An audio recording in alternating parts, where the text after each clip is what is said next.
everybody? Welcome back to Talkin Sports with Jake. Hope we're all doing well. We got Ashton back with you. Hello, guys. I'm back. I hope you enjoyed my face the last time I was here because I absolutely love it being here. Yeah, I'm trying to have him on a little more often now. So let's get started. Let's talk about March Madness first. So Princeton to the Sweet 16 as a 15 seed. That's They impressive. knocked off Missouri. I did not have them at all near this. I had them losing in the first round, but they were in my bracket, especially like FDU did to every single person in the country. And this FDU did not beat FAU, but they were close. They only lost by 8. They were neck and neck for most of that game. Until the last minute and a half. Yeah, the first half, they were the better basketball team. Second half, FAU was the better team, and they kind of pulled away in the end there. So, it's crazy. NEC, which is Sacred Heart, which is where we go to school, that's their conference. And Sacred Heart beat them twice. Yes. Beat them twice. But they fell apart in the tournament. Sacred Heart could have been there. It's the worst conference in college basketball. It is...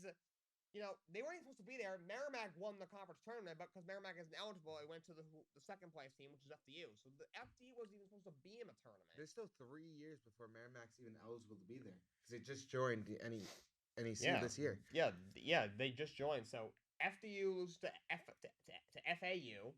So FIU moves on. Obviously, Alabama blows Maryland out of the water. Yep. I think Alabama might just march to the Final Four because they have such an easy road.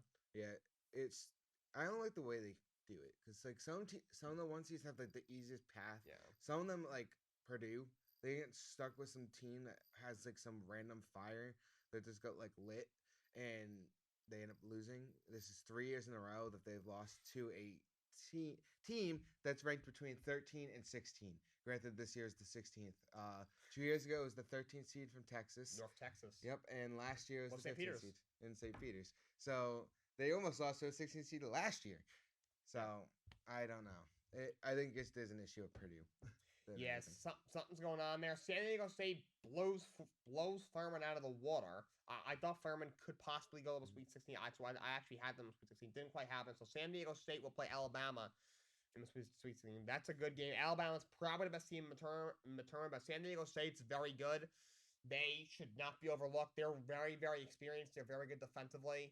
They've been in a pretty good spot these last couple of years. The year that the pandemic year where there was no tournament, I believe they would have been like a 1 or a 2 seed, and they've been in the tournament as like a decent seed the last couple of years, and they were a 5 seed this year. Now they're in the Sweet 16.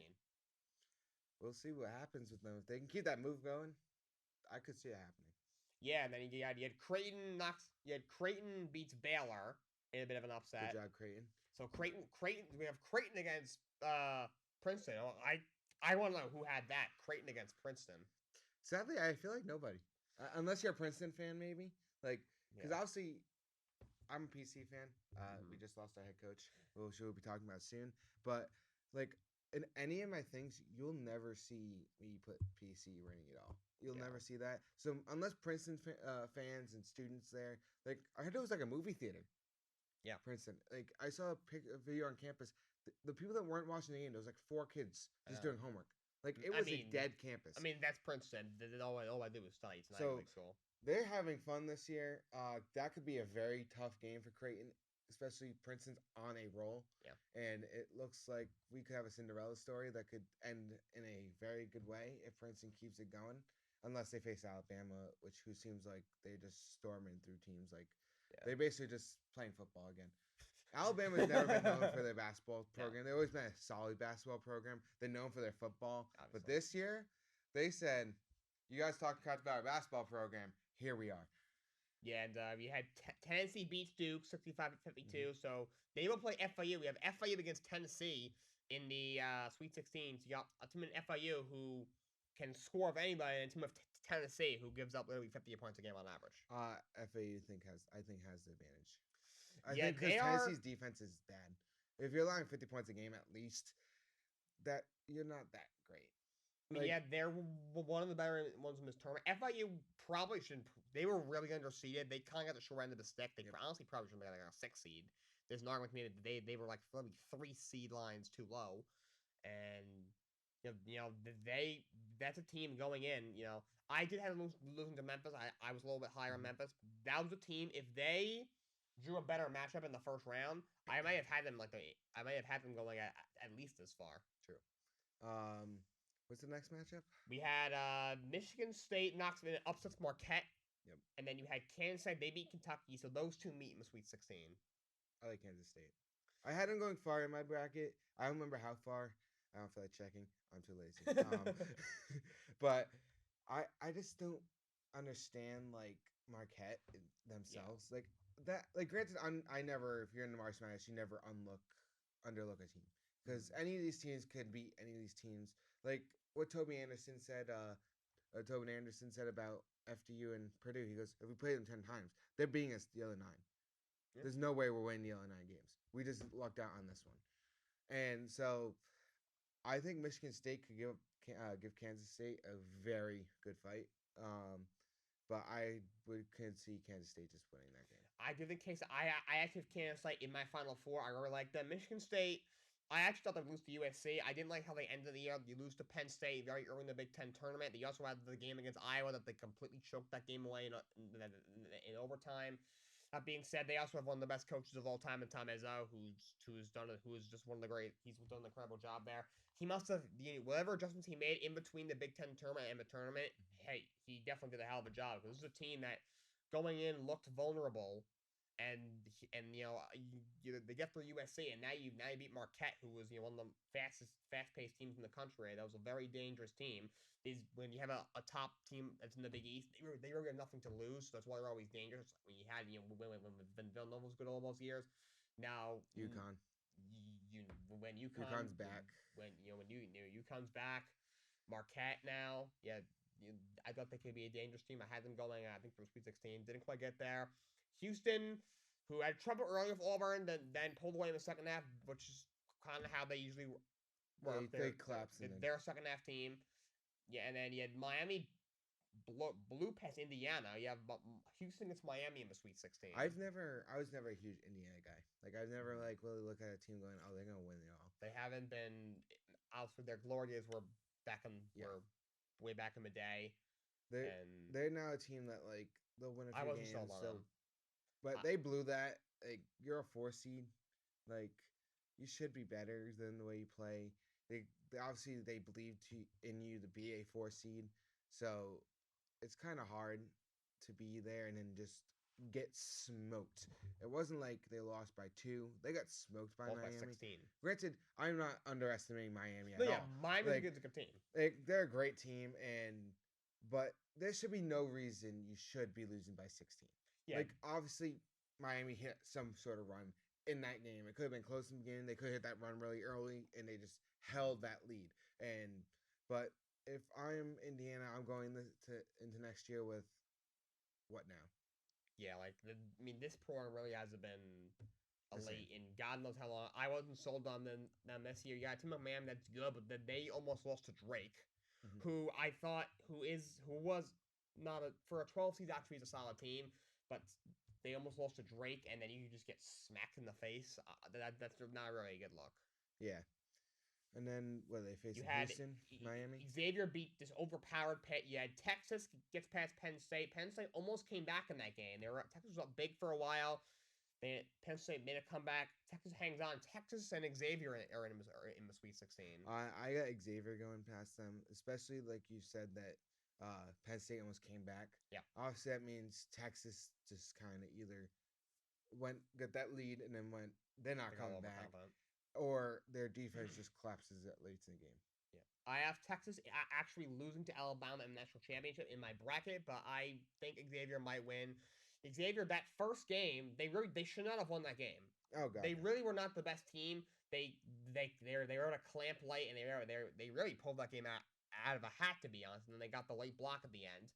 And then I don't know what Sean Miller, their coach, said at halftime of the game against Kansas State. But whatever he said, he needs to say before every single game for the rest of his career. But they did make a statement against Pitt though. And Pitt, they just overpowered. So I think the team looked at what they did against Kennesaw State and went, "We can't do that again." And they came out against an overpowered Pittsburgh team, and they just went, This is our mindset. This is what we gotta do, and they won the game. I mean, Tech has overpowered Colgate, but that's not saying Well, much. Colgate's Colgate's a very Colgate. they're a very odd team. They won't miss it. They won't miss any threes, but they also can't make any other shot, and they can't play defense. They're good at making your teeth white. Yeah, basically. And then Penn State, who blows Texas A&M out of the water, we thought, oh, this team can make a run. And then Texas got up big. Penn State almost come back. Yeah, Xavier's looking very good right now. They're usually always in the mix. We'll see if they can take a step forward. You had Kansas goes down. The defending champs are out. Kansas goes down. That's the team I had winning it all, and there goes my bracket. Yeah, repeating in March Madness is next to impossible. So Kansas goes down. Arkansas squeaks past them. Now they're facing UConn. And you got UConn, who UConn looks very good. They blew Iona out of the water. They ran. What is Iona? They were 13.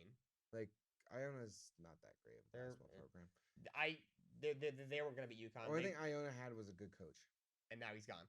And now we'll get to that. We'll get to that soon as well. And UConn beat St. Mary's by 15. UConn and Arkansas got Hurley against Musselman in the Sweet 16. That's gonna be a good matchup. So that's gonna be a great matchup. I do like UConn. They were definitely a powerhouse this year in the Big East. Yeah. If they can continue their mindset of winning, because they've been a winning program for years. They left the Big East to go to a bigger conference. They started struggling. They came back, and now they're dominating again. We saw the women's win it a few years ago. They're always good. So I think the men's are going there. My friend Andrew, he plays for the team. His dad, Dan Hurley, used to be coach of URI before moving there. That's the whole reason my friend Andrew left my high school and went there. He's a very good player. I think they have a chance to going all the way. I think they could face Alabama and give them a trouble. I think so too. They've had a really good year. Dan Hurley is a great coach. He's played in a lot of big games in college basketball. He was a Duke guy, obviously. Obviously he goes to Rhode Island, and then a couple of years ago, I remember when the news broke he went to UConn. I was shocked because that's a big time school that he goes to. He went from A10 to where UConn was. I forgot where UConn was when they left the Big East. I forgot the conference they went to, and they came back. Yeah. But he went to a program that UConn was struggling at the time. They weren't the team that they are now. And then when they made that transition this past summer to move back to the Big East, that was a huge move for them because they know all those teams. They know Villanova, who's now on the downfall. They're hitting that stint of college basketball where they're rebuilding. It's basically like, and I don't know who's calling me. Ashton's getting a random call. I'm screen calling it. I'm gonna see what it is. I'm gonna let y'all know. You're all gonna find out. We didn't find out who it is on my show. Yes, you're gonna find out who it is. Come on. Come on. You gonna talk? Yes. You. Hi. My name is Teresa. You are called me before, and you call me every single day. Can you please take my phone from the list? No, call me, please. I appreciate it. Have a good day. Who are you? So Ashton just got, I think just tried to they're trying to rob Ashton. Anyway, yes, we got Connecticut against Arkansas. For shout out the Big East, you had Marquette with a 2, Connecticut is a 4 seed, and Providence is 11 seed. Providence as an 11 seed. Shout out the Big East. I don't think they ever get back to the way that they once were.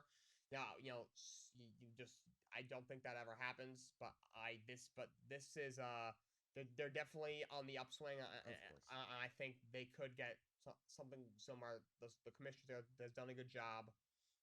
Yeah, UConn looks like they're going to be good for a while. I think UConn can slip past Arkansas. I think Arkansas is going to give them a really hard fight, especially with that's going to be. You got 2 very well coached teams with Dan Hurley and Derek Musselman on the other side, and then we got the last one. Gonzaga gets past TCU. And then you have UCLA gets past Northwestern, so Gonzaga against UCLA. This is the matchup of the year right here. This matchup could be better than the national championship. Like we could see this game be literally going in overtime, maybe even 2 just to solve who's going to win this game. Both of these teams are well coached and they play very well. Yeah. Gonzaga's been a powerhouse for years. We've been seeing it since even the days Kelly Olynyk was there. Yeah. Kelly Olynyk was a beast there. He was. And the reason he got drafted 13th overall by I forgot Dallas Mavericks, I think, before he got traded to Boston. But they have been there. Then they've been always near the Final Four. Sometimes they make the national championship. They're always there. UCLA is on fire this year. Yeah, they've had a I great year. I almost got to see them play live when I was in Vegas, but I didn't. Sadly, their game was later, and we had plans that night. If I could, I would have saw it. This is gonna be two red hot teams going at it. It's gonna be a fight. It's gonna be a dog fight. I always think about the player from the Red Sox back in 2001 when he kicks the catcher that starts a brawl against the Yankees. That's all I can think about this fight. Is this game's gonna be just like that? It's gonna be like the Yankees Red Sox matchup.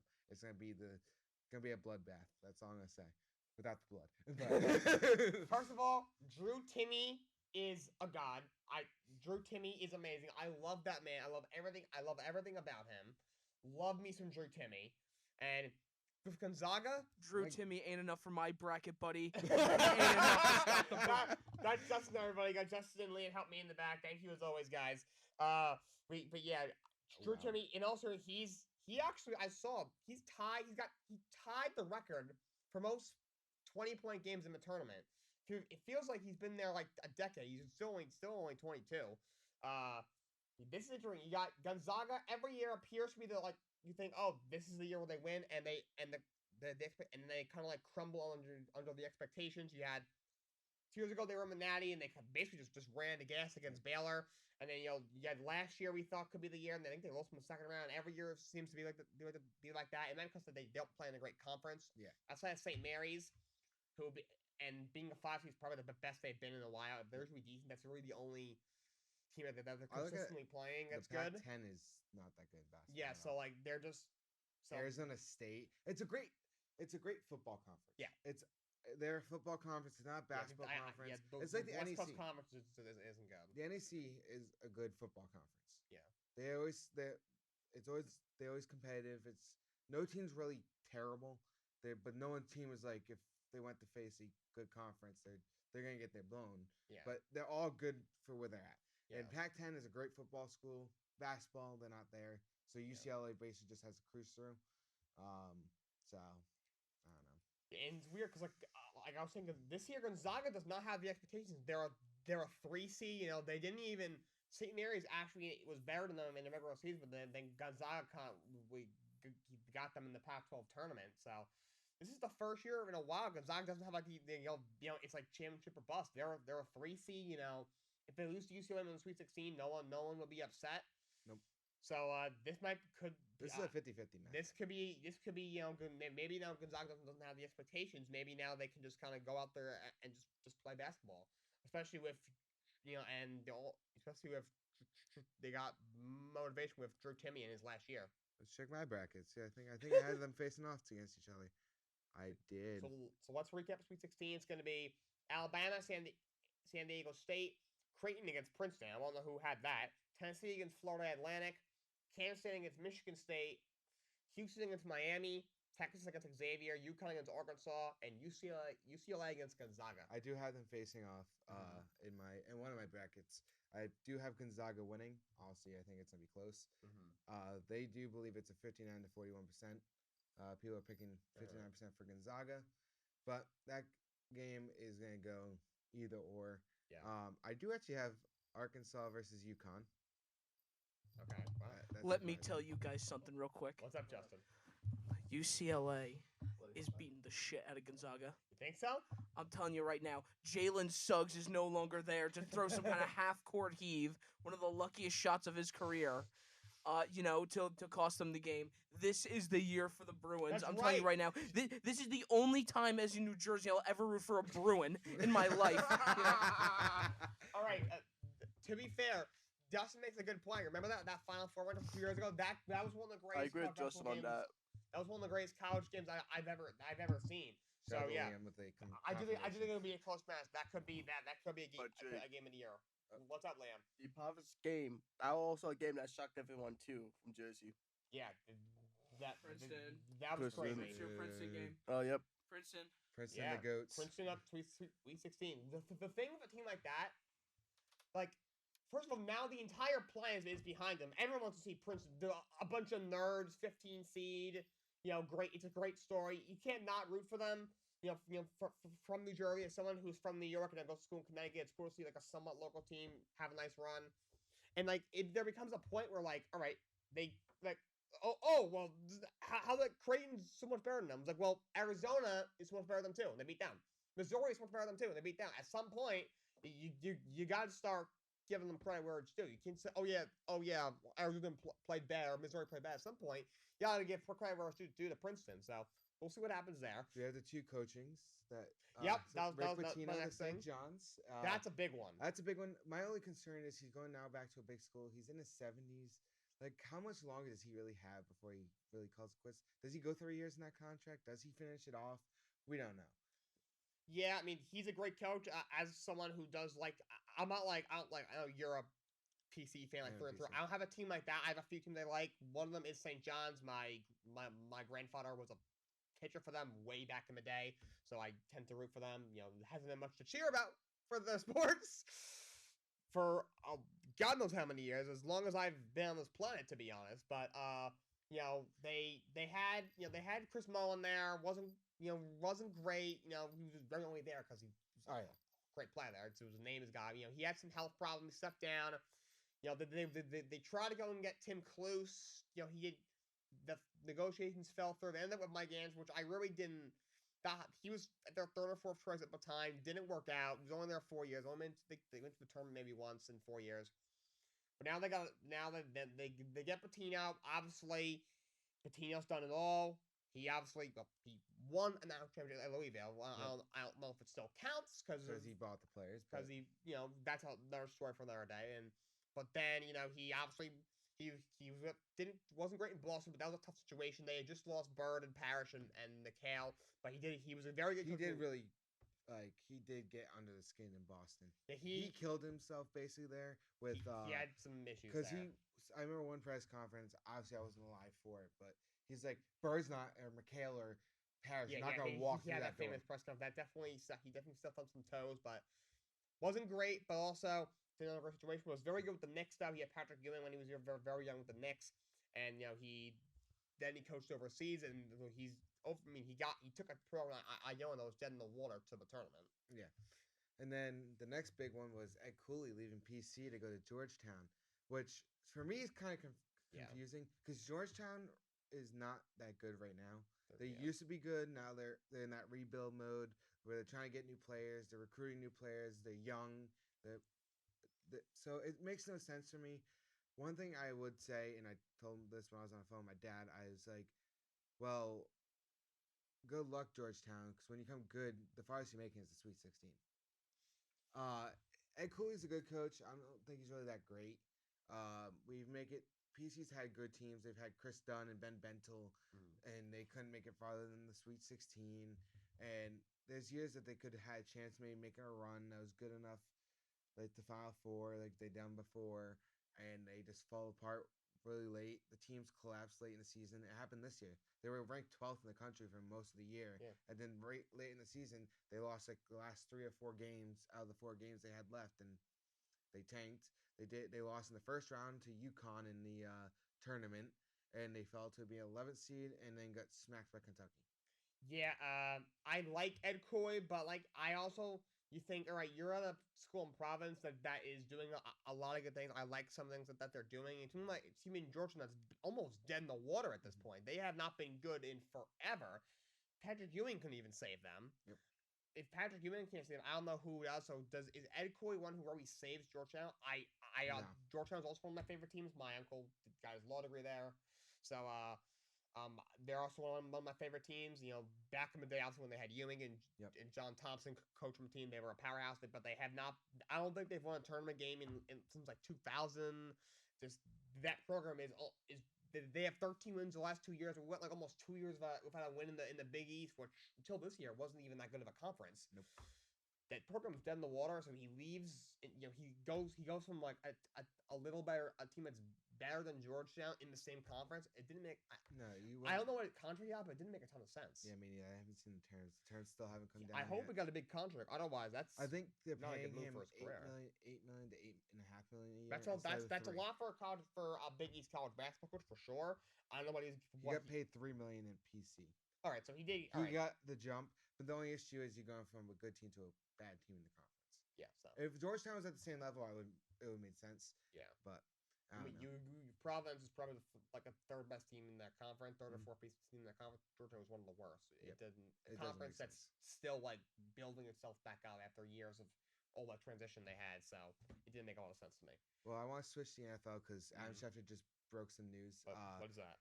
According to Adam Schefter, Roger Goodell and NFL owners have expected to finalize a multi-year contract extension for the commissioner at next week's owners meeting in Phoenix, as the league told sources at ESPN.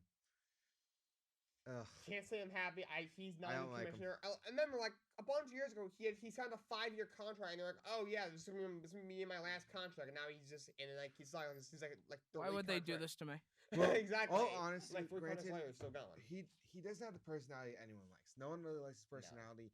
Granted, he is not the worst commissioner ever. Well, he's in the same world as Rob Manfred. He can't be. Yeah. So, he's done some good things to help the league. He's done some bad things.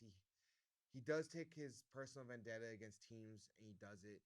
Like he hates New England, so any chance he can, he'll try to make New England bad. It's if he hates a team, he'll do something. He'll take a first round pick. He'll do something. He absolutely loves the Cowboys because Oh my Jerry God. Jones. Him and Jerry Jones are freaking. They're like drinking buddies, basically. Oh, of course, and it's annoying me. I did see a report though by Dove Kleiman about one of the arguably now the best tight end on the market, Dalton Schultz. Mm-hmm. He did reject a 4-year, 3-year, $36 million. I cannot find the tweet now. From Dallas. Yeah, I think from Dallas. Yeah, I doubt he goes back there. I'm trying to think of teams that need Here it is. tight end. Update: Cowboys free agent tight end has gambled on himself and it hasn't worked out. Schultz had a 3-year, $36 million contract offer at one point, which he declined. Now it's from Albert Breer, and now is unsigned after a week in free agency. I don't know where he fits. I thought Raiders could have been a possibility, but they literally just signed O.J. Howard like an hour ago. So that is my issue. All the great players seem to gamble on themselves. Some of them it pays off, some doesn't. We see in all leagues, like Aaron Judge, he did it. Devers, he did it. Now we're seeing the NFL. Nope. Like Gesicki gambled himself on the franchise tag, and he only ended up getting $4.5 million worth up to $9. So I know that's probably one of the deals we'll be talking about.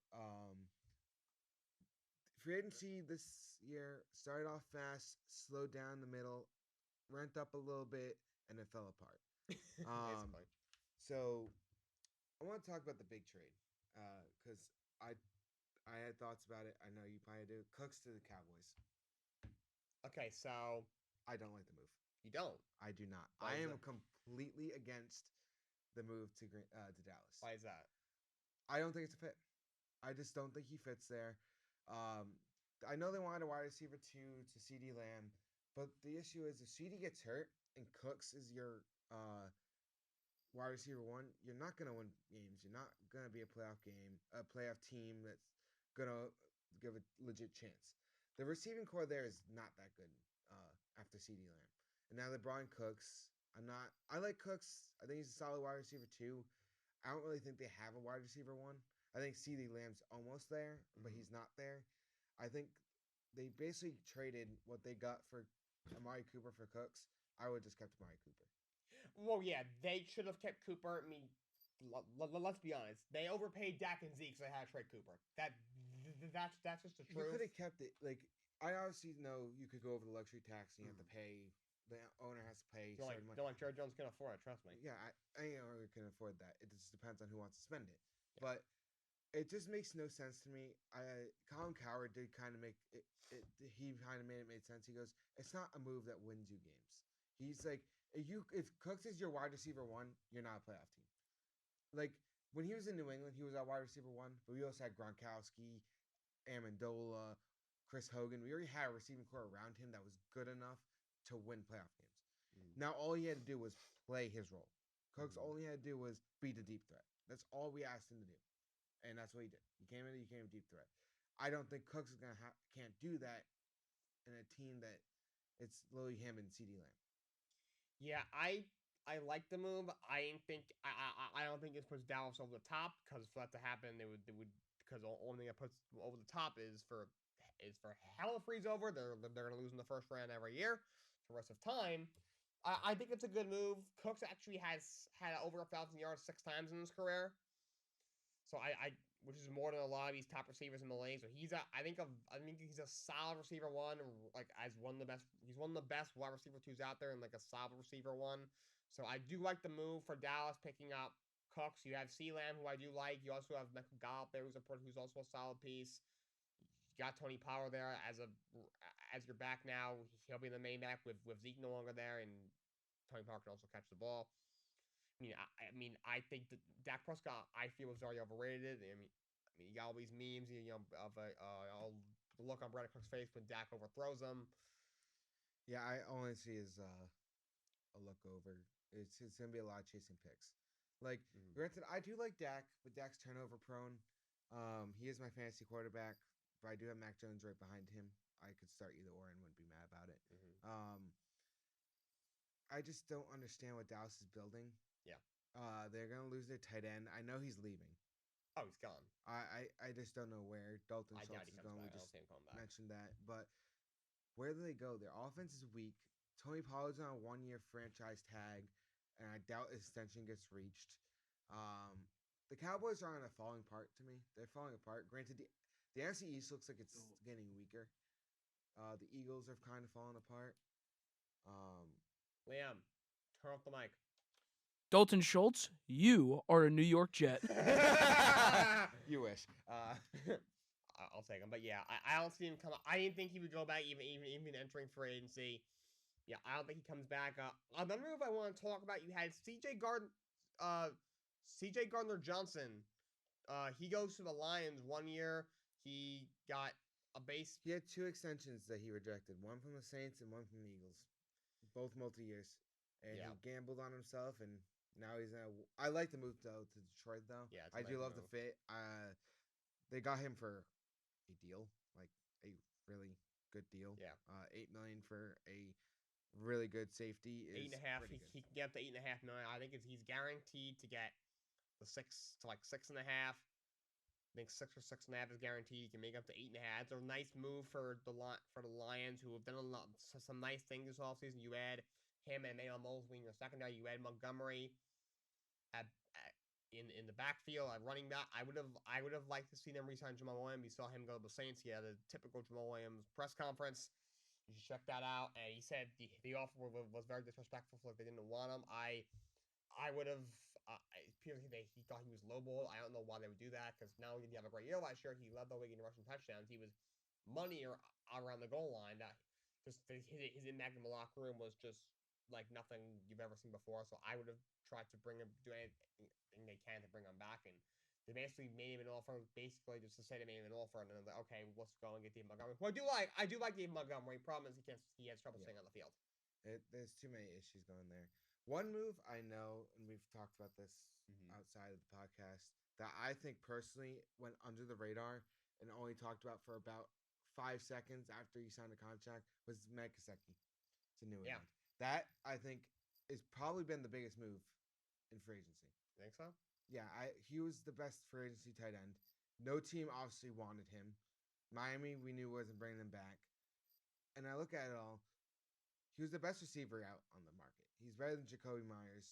He's the best tight end. He's better than Schultz. The only issue he has is blocking. And you got him for $4.5 million, worth up to $9 million with incentives. And he's going to New England, who loves their tight ends. Yes. He's going there with a group that now looks great. Juju Smith-Schuster, Devontae Parker, Kendrick Bourne, Tyquan Thornton, Hunter Henry, and now Gesicki. That red zone is going to be good. And also, while I'm also going to go onto the Patriots, is the rumor of a big name for wide receiver on trademark D-Hop. This is a rumor from some guy that has some sources within New England, but they're not huge sources like that Mike Reese and all them have. I guess New England does have a deal with Arizona for D-Hop. The only issue is they want a player like Bourne or Parker. The Patriots want to keep both of them, so they're trying to find a way to make a deal done, without having to give up either one of those players. If D Hop does end up in New England, that offense from Mac is going to be terrifying. Yeah, it's a much better offense than they had last year. Because that would be like him going back to Alabama. He had stacked Yep. offense in Alabama. I heard someone saying arguably the greatest Alabama quarterback of all time. It's between him and Joe Namath. And now we're saying here, if Mac Jones could prove himself this year, I think he's a legit quarterback. I think he has a chance to be a really good NFL quarterback. I'm not saying like a top 10. He's not going to be a Mahomes or a Herbert or an Allen. He's not going to go get an MVP. He'll be a guy in the conversation because he always has good years. He may win an offensive player of the year because he goes off one year and has like a 40 touchdown year with like 6 picks with like 5,100 yards. But it's just not enough to win him MVP. But he just did slightly better than it looked a lot better than maybe one of the offensive wide receivers like Jay Jettas or Jamar Chase. So I think this is Mac's prove it year. Yes, it is. I think he's gonna prove it. I think he's gonna have a better version they had of his rookie year. The only other move I think the Patriots make at wide receiver is the first round of the draft. Yeah. That's about it. Basically it. I just don't know where. Like, there's so many moves that are happening, but they're so confusing. Fits and wise in the NFL. Who else signed over the weekend? Yeah, Isaac Samuel go to did like Pittsburgh that. 3 for 24. That's a nice move. He put over 1,100 snaps last year. Only gave up 1 sack. He's a really good guard. To get him for $8 million a year, I think is a real good move for the Pittsburgh Steelers. Only issue I have with that is they keep signing guards. There's yeah, 6 guards on the roster. 3 right guards, 3 left guards. Who starts? Who doesn't? I know. They also brought in Nate Herbig and won 2 years. These Steelers fans are saying, "Oh, he's very versatile." Like, look, he played for the Jets last year. He's not a bad depth piece because he can play multiple spots on the line, but he's not a starting caliber guard. No. It's like saying Isaiah Wynn's a starting capable tackle in the league when he's not. That's the reason he hasn't gotten a contract offer. So, like, if I'm Pittsburgh, I'm saying, great, I've been seeing Steelers pages all over my Twitter, and it's kind of annoying me. I do not like seeing Pittsburgh fans. They are absolutely annoying. I know. I think I know one of them. One of them, his name is Pickensburg. Hashtag you just got shout out on a podcast. Wow. He's a big news. guy He's on gonna go Twitter tweet that we about know. it later. Yeah, he's a guy on Twitter that Ashton and I know. He has some really bad takes. Well, we don't know him personally. He's like the Michael Irvin, but for the Steelers when it comes to his home run. No, I'll screen record this for you and I'll send it to him. Don't worry about it. okay. Please do. I Please want him to hear do. this. He thinks George Pickens some great wide receiver. Like, He I'm gonna is. pull up some of his I mean, tweets. I like him, but he thinks he's like. The Oh, best receiver in the league. I'm a fan of George Pickens, but I need to find the tweet where he says like he has like 276 yards, 3,400 yards, 276 receptions for like 3,400 yards and like 28 touchdowns. 34 touchdowns or something. I'm like, That's that looks like a quarterback stat Yeah, line. like that's his prediction for this year. He's nuts. This guy. He got all excited when they signed Samalu. He's like, yes, Steelers got another lineman. We up. I'm like, no, you didn't. Also, in his caption, where you put your description, he goes, divorced twice, self-employed, Marlon Humphrey's dad. No. He's also a Thunder fan. Do you guys see that? Oh, yeah. I know that came. I don't know Also, how that why is works. he flexing your divorce twice? I don't know. That's not a flex, my guy. Like, you know who he reminds me of, but he's a little better, is that kid Justin Ramos. Oh god, he's a He's a SHU alumni. He went to the school I'm at, but he's a teacher here. He does say he has sources. I'd never heard of any sources who puts per source. Unless, like, obviously your source wants to be quiet, but you're an elementary school teacher. Like, an elementary school teacher. One day me and you'll have sources because we're going into the field. Like, he goes, here's what I can say. Patriots would like to acquire Cardinals wide receiver DeAndre Hopkins. Something's cooking in Foxborough. And they put a gif of him saying Ramos bomb. Like, that's a wannabe Schefter. Like, here's his thing. He goes, NFL reporter, teacher, Patriots insider. Like, you're a teacher. Like, you got a degree in teaching. he booed the Jan Schefter thing about Goodell. Obviously, I think everyone does. But then he put something about Nick Wright's list on where Lamar should land. Oh God. And according to Nick Wright, this is Lamar's top destination. At 1, San Francisco. I don't understand. They like It's Purdy. Nick Wright. What do you expect? 2, Detroit, which I thought was an option. I think they would do it, but I don't think they're going to. Number 3 is the New England Patriots, which would be interesting, especially if they get D Hop. They're an interesting. It would be an spot. interesting fit. That's an interesting. Bill Belichick loves Lamar. He wanted him in 2018. He just didn't want to take him in the first round. He was hoping he'd fall in the second, trade up, and grab him. Obviously, it didn't happen. He got drafted by the Ravens, 32nd overall. Then he has 4th being the Falcons and the 5th being the Colts. The Falcons, I've seen a lot of speculation, but it really doesn't make a lot of sense. They just They don't have have more enough. pieces They than don't have him. enough around them. The Colts, I do think makes sense because they might not have to get the guy they want because now the quarterbacks are going to go 1 and 2 because with Carolina and Houston the top 2 picks.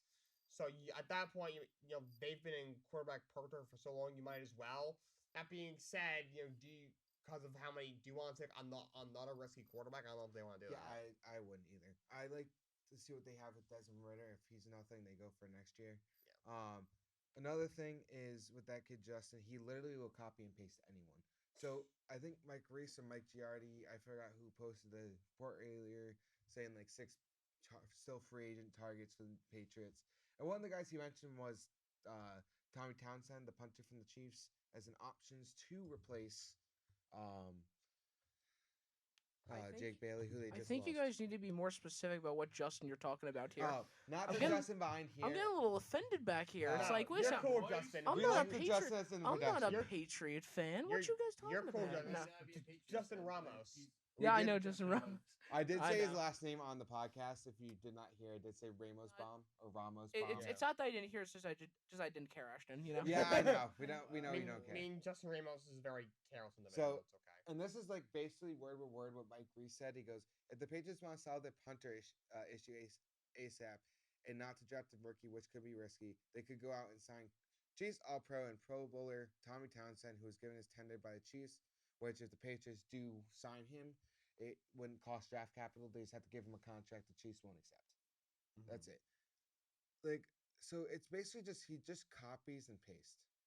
And everyone I've read comments, they go at him. So I just don't understand. And then like if a player he doesn't like, he's on this OBJ thing. I don't understand it. It's Aaron Rodgers to New England was the thing he was pushing all off season before. That doesn't even make sense. To I be honest. just don't understand half the things with what he says. It's mostly copy and paste from Mike Giardi or Albert Breer or whoever is reporting from New England. Other things, and he just says per sources, Ramos things. It's all the same. Granted, I'd rather look at his tweets than Pickensburg. There's some outrageous things he says, like Chiefs are never winning another Super Bowl. Someone said Texans are NFL rumors, which is a report that Ian Rappaport already called out on Pat McAfee's show, saying that guy has no sources. He put in that account put Texans a meeting with Bills free agent running back Devin Singletary, and then Pickensburg goes Texans might win it all. I hope you enjoyed that. Raiders are signing free agent tight end OJ Howard, which I like. He put better than Waller.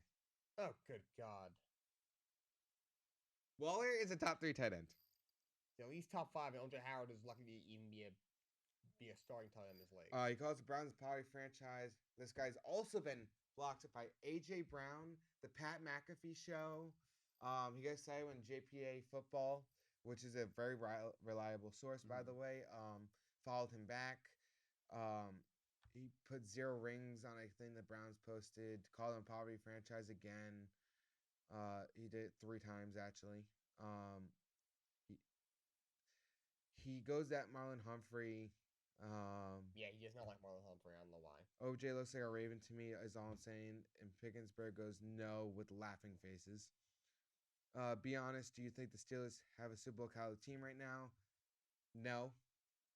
Uh, so and then some other Steelers fans said, "No way, a Panthers fan is talking respectfully," and he was replying to a guy that literally said, "Just going from a team talent, haven't looked at the schedule yet." Like, why? And Steelers fans are so They're very weird. obnoxious. And the guy that they were going after said no, solid 8 and 9 team at best. I don't think they're a winning team. I'm not a Kenny Pickett guy. Me either. I thought he made a lot of good strides at the back half of last year, but I wasn't sold on him coming out of Pitt. It's just it's a nice homegrown story, but Mhm. like you're not winning games with him. He's not going to be the reason you win games. Like, granted, everyone craps on Mac, and I kind of did too. I'm a Patriots fan, but he could win. He can win you games. Just give him the right pieces. He can win you games. He almost won them the game on Thanksgiving. If the defense could just get one stop, which they could not figure that out, Mac could have done it. I don't think you could put Kenny Pickett in that situation and go, here you go. And then all citizens, well, he doesn't have an offensive coordinator. Nor did Mac, and Mac still put on a show that he I could have. mean, Matt Canada is abysmal, but yeah. Like, Mac had an abysmal season. We all can admit that. He had a I don't crappy know why he's season. still there. And now we've got an offensive coordinator. Now Mac's all there. Mac should be better this year. I expect him to be way better than he was last year. But if you put him with Matt Patricia, with Kenny Pickett and Matt Patricia, Kenny Pickett would He'd be out of the league. He'd be horrible. The reason why the Patriots are keeping Mac is because they have faith in him. Belichick knows we still got something with this kid. He basically made it to him, to the media without saying it. I messed up because as any year press conference, he wouldn't confirm that Mac was a starter next year, but all he said is that Mac Jones will be a good quarterback in this league. Yeah. That's it. He says he'll be a good quarterback. He's smart. He's a smart player. He praised Mac at the end of the year. He basically said, what I done to this kid was my fault. Yeah.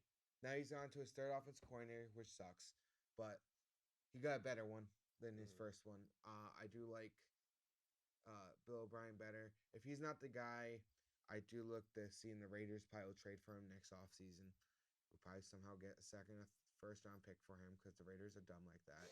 Josh McDaniels will get his guy because they can't get out of his contract yet. I think they have to keep him for at least 3 years because they don't have the money to cut him. Oh my god, that's And so they funny. tried to fire him, Josh McDaniels, midway through the season. They couldn't because of money situation. That's So I think funny. they have one more year, and if they get Mac and he does nothing, that's on him. I don't know what's going to go on. But the Raiders, I don't know what they're building over there. I can't tell what team. I don't You know move what's off from going Waller on. to O.J. Howard. I don't know. O.J. Howard hasn't been good since like his Buck days. Prior to Brady. Yeah. That was 2019, if anyone was wondering. Everyone Yeah, forgot they've been that 3 years. after 2019, Brady signed with New England. Not New England, with Tampa Bay, and New England on a roller coaster. It was down, up, down, and probably going back up, and hopefully stay up. I hope it goes up and just gets better, but I don't know. And then the Raiders are trying to build the Patriot way, and Which is not working. like he's really bringing in all Patriots players. Sure. Jacoby Myers, Jimmy Garoppolo, Philip Dorsett. Philip Dorsett. Does he bring in Damien Harris? Might as well at that point. He should call Arthur Smith and the Falcons and been like, "Hey, what do you want for Giannu?" They just trade for him. Like, do you call Gronk out retiring? Do you go, "Hey Gronk, I want you to come to Tampa"? Cole Edelman. Oh yeah, get Allen, we'll get Danny Amendola. Rex Burkhead's a free agent. You can grab him too, right? Like, just bring the Patriots running back core, except Sonny Michel. Gotta bring in Sonny Michel. I don't even know. It's getting too crazy, and he's really trying to make the New England Patriots being the Raiders, and it's not gonna work. Yeah, and another move I like. This is a completely different team. Adam Thielen goes to Carolina 3-year deal. He got $25 million. Is what the terms have come out. Did you hear? He was in talks with the Broncos and the Chiefs, and the reason he signed with the Panthers because he believes the Panthers can win a Super Bowl soon. I don't know if they get. Depends on who they draft and what happens with the guy they draft. But I mean, if you're the Chiefs just came off a Super Bowl, they got Patrick Mahomes, Andy Reid, Travis Kelce, and you choose the Panthers over them. It doesn't make a lot of sense to me. But I do like the move for Carolina. He's still a solid second or third receiver. I mean, he had 70 catches in an offense last year that had Justin Jefferson in it. So he's still a very good player. Not what he once was. You know, he was Of not worth course. he was not worth the almost 20 million he was going to make last year. That's why Minnesota was trying to get to take a pay cut. That's why they're trying to restructure his deal. They couldn't figure it out, so they let him go. He goes to Carolina. Carolina's trying to get whoever they draft something. You know, they bring in Miles Sanders at back. You bring in Thielen. You bring in Hayden Hurst, tight end. I like what they're building there. Yeah. They're building a very good team. I think the coaching staff, personally too, they're with going to Frank draft Anthony Richardson. Anthony Richardson's going to have the weapons. He's going to have the weapons. It's not like the weapons they would have if they had DJ Moore and they brought in Thielen and they signed DJ Chark and all that stuff, because I think DJ Chark's the next domino to fall in Carolina. He's being targeted as well, yeah. They want to land both. I know they're interested in CJ Stroud and Anthony Richardson. I personally think they should take Anthony Richardson. It would just bring back the memories they had when they had Cam Newton healthy. They would get the more accurate version of Cam Newton. They'll have the size of Josh Allen, the speed of Justin Fields, and the height of Cam Newton. Like, you're literally getting your Cam Newton back, but it's more accurate. Yeah. His numbers that he had in college don't look great. That's my issue. He completed 50% of his passes in college. The issue is he also did not have weapons that were great. It's hard to run an offense with a guy who knows how to put a ball there and being a dual threat quarterback that can throw the ball legitly when your weapons aren't subpar. I think when we saw him in Bryce Young's spot, his numbers would have been phenomenal. Mm-hmm. We wouldn't be talking about the concerns that we have for him. But the issue is that people are already saying this is the guy, he's the best quarterback in this draft, talent-wise. At first, it didn't look like he was going to be the first one to fall, and he was just going to fall. But now the Panthers are going up there. It's going to be between him and CJ. I think they should take him. Oh, Alabama quarterbacks never really pan out. They're very hit or miss. Yep. We've only had two successful, and that was Mac and Joe Namath. Mac found somewhat of a success his rookie year. He somehow managed, with the crappy situation, to still throw 14 touchdowns and 11 picks, which is better than what he should have finished with last year, especially with the situation he was in. And Bryce Young can try to break that mold. Tua couldn't really break that mold. He had one good year last year, and then he had 3 concussions. Yeah. Every Miami fan pans him like Dan Marino. This is the reason why I do not like Dolphins fans. They're annoying. They are getting annoying. Philly fans are annoying. Steelers fans are annoying, except for our friend Brandon. Brandon, we like you. You're not annoying. Hi, Brandon. Hi, Brandon. Shout out. He's our roommate next year. Yeah. We're doing a townhouse. We just got persuaded So, our friend. Literally, and Justin and Lee are part of it too, and Brandon, who we just shouted out. So 5 of the 8 are either here or have been talked about today. Isn't that funny? So yeah, we're living the life out here this year. Welcome to Sacred Heart. I love it here. Really, do I? No, I'm playing. I always throw shots. It's like my sports teams. I throw shots at them all the time, like the Celtics. Blowing leads. They are. They're turning into the Atlanta Falcons. They did clinch a playoff spot because the Heat lost, but Thank you, Justin. Thank you for your team being garbage. And then somehow managed to blow out a team. I don't know how that happens. Oh, it's a pleasure, really. I wanted them to lose. Trust me. I know. I want them to lose. I have never hated rooting for a team more. Actually, no, I've rooted for the Jets all my life, so I've never. So I really can. Get used to it.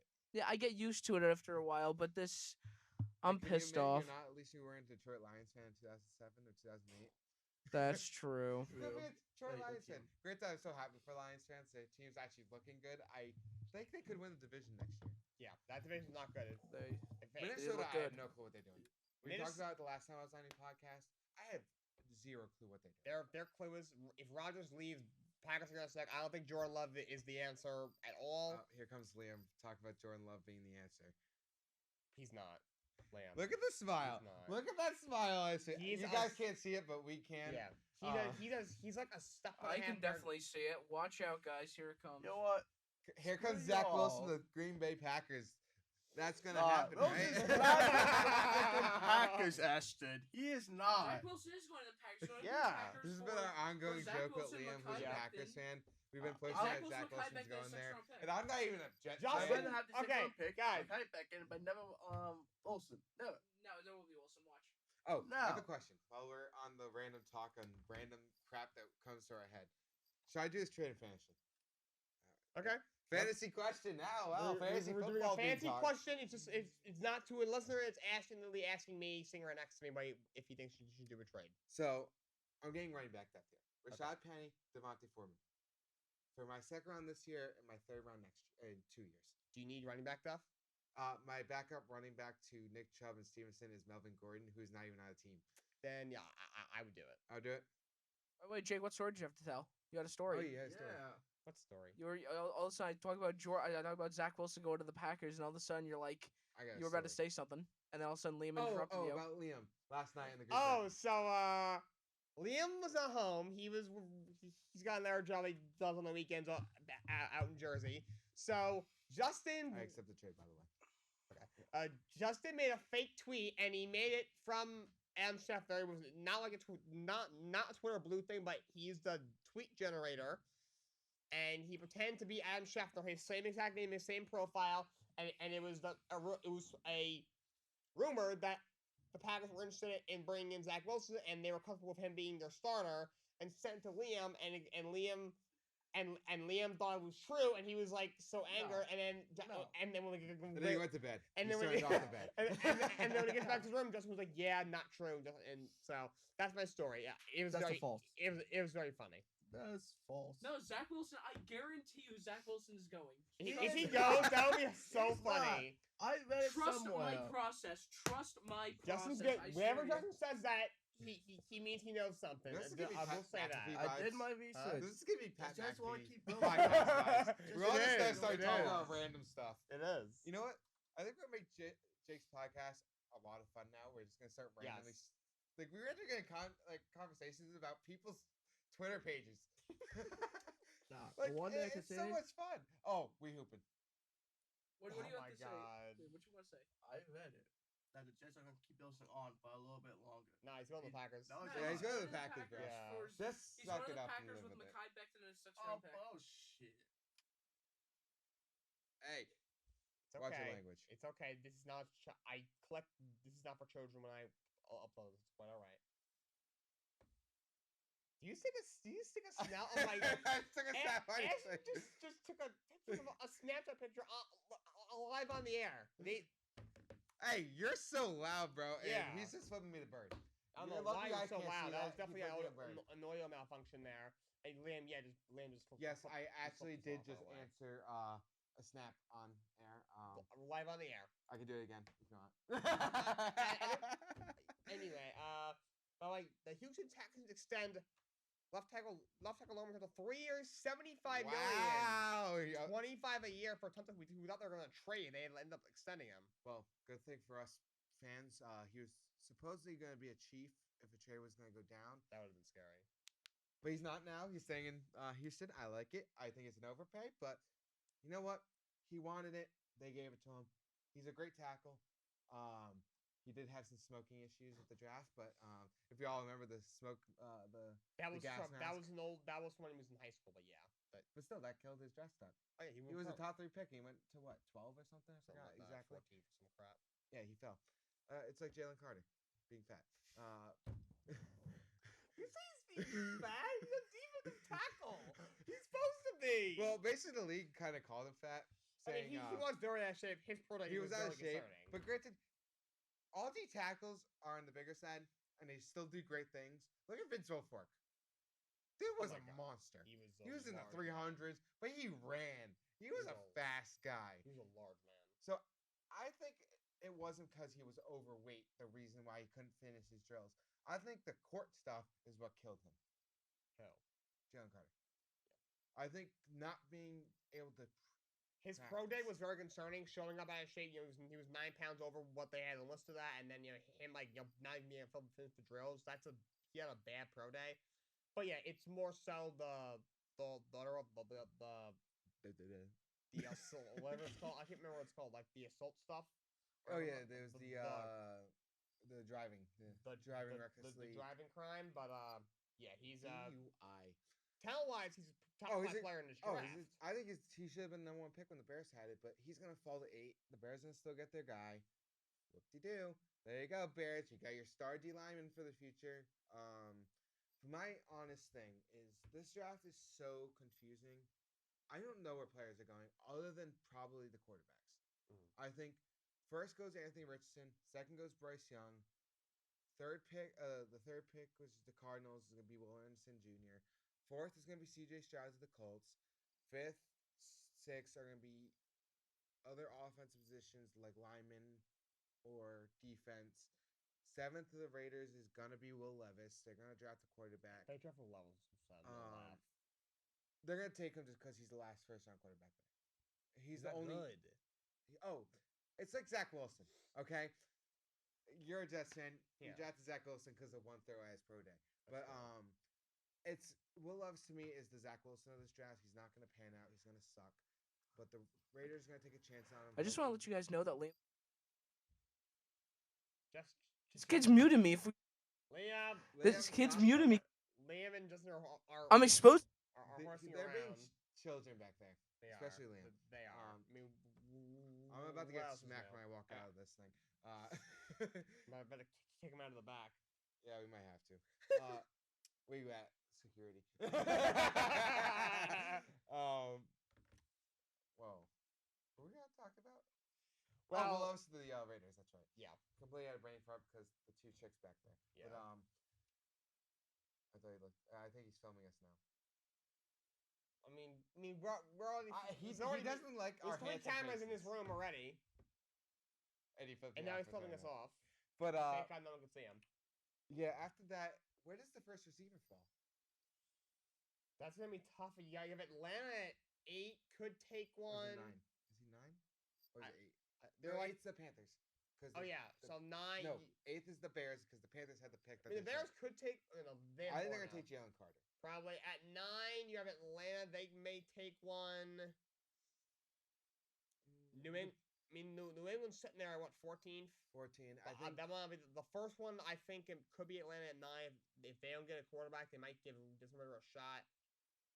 Who's But who do you think goes first? Is it Quentin Johnson? Or I is it think it's Jordan Quentin Addison? Johnson. I think it's Quentin Johnson. But I don't know. Would they go 2 bigs? Two big Who? wide receivers. Atlanta? Yeah, because they got Drake London, who's 6'4". Do they go Jordan Addison, who's a better route runner, runs that slot well? Maybe. I wouldn't. Because Knock them personally, for I would it. take him. I think he's the best overall receiver in the draft. I think Addison? I think Quentin falls to New England because they need that big guy that has speed that can get separation. That's like that Hopkins type. Because if they don't get Hopkins, they're going wide receiver first round.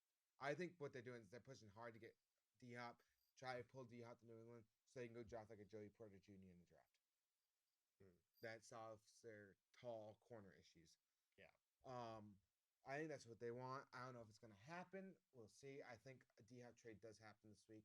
Breaking news, by the way. We shall see. I am hoping the Chiefs sign Odell Beckham.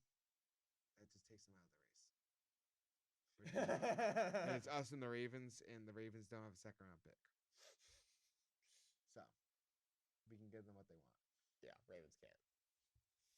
But yeah, wasn't too many any other deals. Kevin Byard, who's one of the league's best safeties, may hit the market. He wouldn't. Titans told him to take a pay cut. He said no, so they're at a bit of a standoff right now. Tennessee's falling apart. They are.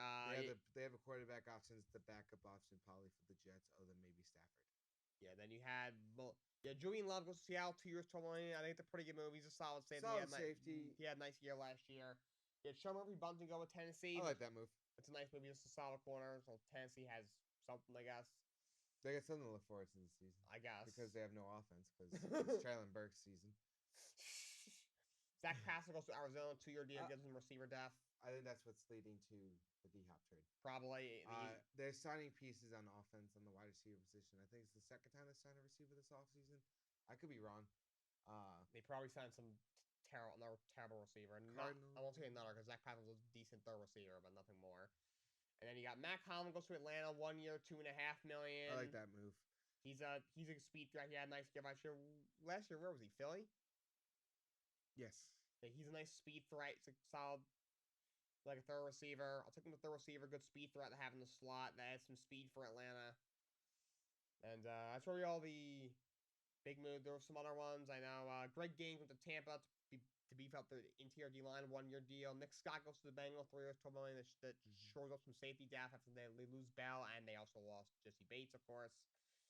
You know, you had the Bills re-signed Dane Jackson, 1 year deal. It's Damar Hamlin's buddy. He's a decent young corner. They Drew Tranquil with the Kansas City, 1 year, $5 million, solid linebacker. Yep. Where did they go? The Chiefs, offensively, Where do they go? Well, I mean, they because got their receiving core got worse from last year. it did. They lose Nicole Hardman's a Juju. free agent. Hardman's still unsigned. Yeah, they don't have a ton there. They probably need somebody. I'm not sure what they're gonna do. I mean, I think they could re-sign Hardman. They could still use I think could still use somebody. You know, losing Juju was a nice piece that you lose. We'll see what they do. I don't know what they're gonna do. Me neither. There's too many things. I know that Patrick Mahomes they can draw on any player, but here's the thing: you couldn't offer the money that Juju wanted. Juju wanted to stay. Yeah, he did. The Patriots can call it more money. He took the deal. He took the money because obviously he still wants to get paid. He's not taking a paycheck to go pay cut. He's already thrown himself twice on 1 year deals. Did it on the franchise tag of Pittsburgh the year before he went to the Chiefs. And he did it last year. The Chiefs had basically a better season than he had the year before. Mm-hmm. He had 933 yards and 6 TDs, and he had a great Super Bowl great game in the Super Bowl. So they're there. Like, granted, I think I love the move that Juju to New England makes. It makes a better version. I don't think he's taking the Jacoby Myers role. I'm hearing the rumor that Tyquan Thornton's taking that role, but it's going to be better because he can get separation and doesn't have to make the contested catches. He has the speed to get open. Yeah, and that's really all the NFL news that we have. Oh, one more thing. Jonah Williams, he requested a trade from the Bengals. Yes. So he's a really good young left tackle. When he's healthy, he's a lot of trouble staying healthy. When healthy, he is a good left tackle. You know, obviously they spent the money to get Orlando Brown from in free agency. It's a big move. You put him last year. You have Leo Collins there. He's coming off an injury. You have him on the right side, probably. You could move Williams to guard. You have him and Alex Kappa at guard, and then you have Jonah Williams and you could he played guard in college, but I just think then what do you do with Ted Karras? You have him at center. I guess you could have Jackson Carman as a depth piece, maybe use him as a trade chip if you want. But Bengals line looks like it could be pretty nice. You got at tackle. I don't know what's going on in the back. Justin Lee. They're not like fighting. Yeah, they're like slapping each other. Yeah, I don't know what's going on with these two guys. But anyway, you got right now Orlando Brown one side, Lyle Collins probably on the other side. It's probably either him or Jonah. I mean, you could move Jonah to the other side and trade Collins. I would keep Jonah Williams, but I don't know. I'm not the biggest. Yeah, at guard you have Alex Kappa and Jackson Carman, who's making sure you have Karras in the middle. So we'll see what happens. But if he's available, he might be the second best player available overall besides DeAndre Hopkins right now. They can probably get a nice piece for him. Still, a lot of offensive line need teams still out there. Everyone wants to protect the quarterback. Everyone wants a left tackle. It's probably the second most important position out there besides quarterback. So if he's truly available, he'll be a hot commodity. And Ashton, you got anything else for me? So MLB quick. Obviously US is gonna win the WBC again. They But demolished people last night. They're playing the winner of Japan and Mexico. And Liam slipped me off. I don't know why. Yeah, it's Liam. He's just stupid. Yeah. Well, Justin Turner had that scary injury a couple weeks ago. Right. He has announced he has returned to the lineup for the Red Sox. So his injury is gone. He did post something on Instagram, which I was watching a few minutes ago, and it shows a picture of just the blood just gushing down, and it did not look good. So I'm glad he's back. I think everyone in MLB is glad he's back. Everyone loves Justin Turner. He's a great guy. He's a great character. One of the best beards in the league. Yes, he has a very nice He has beard. one really great beard. It's good news for Brandon Nimmo. Yeah, That's he only a said strain. it's only a strain. He says he should be ready for opening day, so that's a sigh of relief for us Mets fans, sigh of relief for the Mets, and of course a sigh of relief for Brandon Nimmo. So That would have been scary to lose both him and Diaz. Diaz in In- a few in- days. yeah, a so, few but days yeah. span. Like But Nimmo should be fine. They said it's ankle soreness. That's usually nothing. That's usually major. He even said himself. He's back to be their opening day. Worst case. steroids. They'll just shove it. Yeah, they'll they'll shove, just inject they'll pain just pills. throw painkillers. I mean, all these players are getting painkillers anyway. Yep. You know, he'll get. I mean, I think I bet you the Chiefs just like shoved 9 painkillers down Mahomes' throat at course. halftime. And Up to Super by the Bowl. way, talking about MLB, 10 days to opening day. 10 Let's days till go! the Red Sox beat the Orioles on opening day. Justin's an Orioles fan back there, so he's ready to lose. I know. Duval's about to have the craziest game of his career. Don't you mess with my man, Anthony Slamtander. Let me tell you something. Anthony Slamtander is your favorite player's favorite player. He is not only going to be a World Series champion, he's going to be Maybe in a decade. he's going to be an AL MVP, an NL MVP, Cy Young winner, Golden Glove, Vezina Trophy winner, That's That's Stanley not Cup, sport. Stanley Cup, NBA Finals, Defensive Player of the Year, Offensive Rookie of the Year, and on top of that, Walter Payton Man of the Year. But how's he gonna do just that when because. Devers is already outshining him?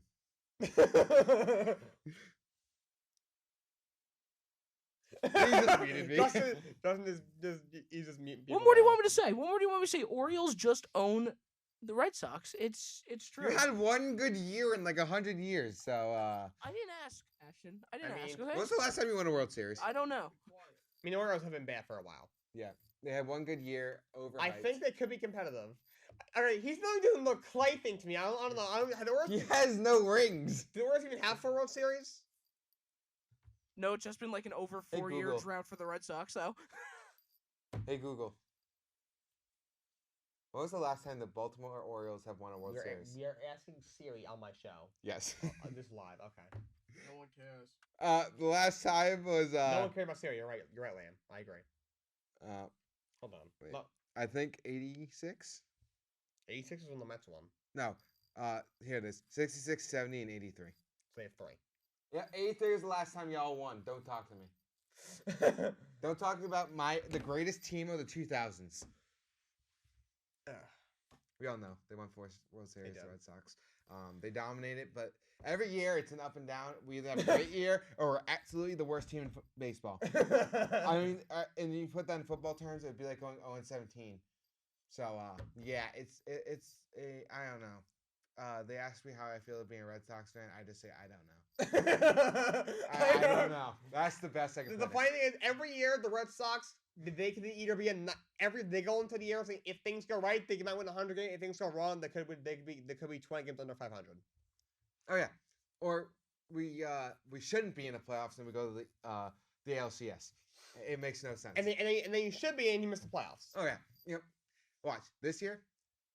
The team's way worse than it was before, and it's giving me 2021 vibes. It's giving me the 2021 vibes. We're gonna somehow have a good team. They were not expecting to make the playoffs, and they went Not to expecting to LCS. make the playoffs. They're gonna make the ALCS. They're gonna blow the crap out of the Yankees and Garrett Cole in the wild card, and then go make the ALCS and somehow lose to Houston. Yep. Oh, this is to Houston. The Cinderella story will end. It's like March Madness all over again. Oh, the hopes are so high when you make the playoffs, and then we just get crushed like a brick wall smacked me in the face. It's like, it's happy 1 minute, and it's like, okay, there it is. Our Cinderella story ends. I'll see you in the dumpster next year. All right, that's all we got for you. Thank you, Ashton, again for joining me. Oh, you're very welcome. Thank you, I love Justin and being Liam, here. for your help in the back, despite your. Are we really thanking them? 'Cause I they're don't know. I don't know. Should Maybe we, Justin. Justin did a Thank you, lot. Justin. too. I guess thank And you, Liam. Well, thank you. Wow, screw you. Hey, Jake, we got something to say. What is that? We forgot to hit the record button. No, you didn't. No, we actually No, did. no, forgot. we actually genuinely forgot to hit record. Yeah, I don't believe you. You don't believe me? I don't No. believe you. I don't know. I see a white dot going over there. same. What do you mean you forgot to hit record? As in, as I thought I pressed it and started recording, I just automatically thought about it. I forgot like the red blinking button. So we've actually only been recording like 10 minutes of this. Yeah. Oh. Wait, are you guys kidding? Yeah. Oh, jeez. I knew they were kidding. Like, okay, so 2 weeks ago, Justin did that to me and I almost died, but I knew they were kidding. All He right. does. We do pull a lot of pranks on each other. We do a lot. Except for the part about Zach Wilson going to the Packers. Bullshit. All right, one way to end it. Thank you all for joining me. Until next time, so long, and have a great day.